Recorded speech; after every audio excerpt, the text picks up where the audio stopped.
Hello दोस्तों।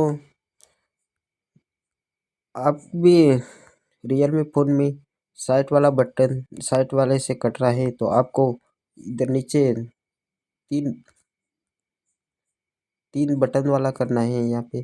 तो मैं आपको दिखाता हूँ कैसे करते हैं। इसके लिए आपको सबसे पहले सेटिंग में जाना है। सेटिंग में जाने के बाद आपको नीचे स्क्रॉल करना है। होम स्क्रीन और लॉक स्क्रीन पे जाना है। वहाँ से आपको नीचे जाना है सिस्टम नेविगेशन। सिस्टम नेविगेशन पे जाके ये वाला आ गया है आपका, ये देख सकते हो यहाँ पे बटन वाला।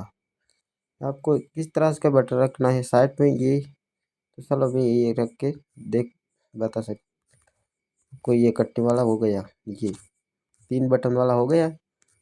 इसी तरह वीडियो जानने के लिए मेरे चैनल को सब्सक्राइब करें। थैंक यू दोस्तों।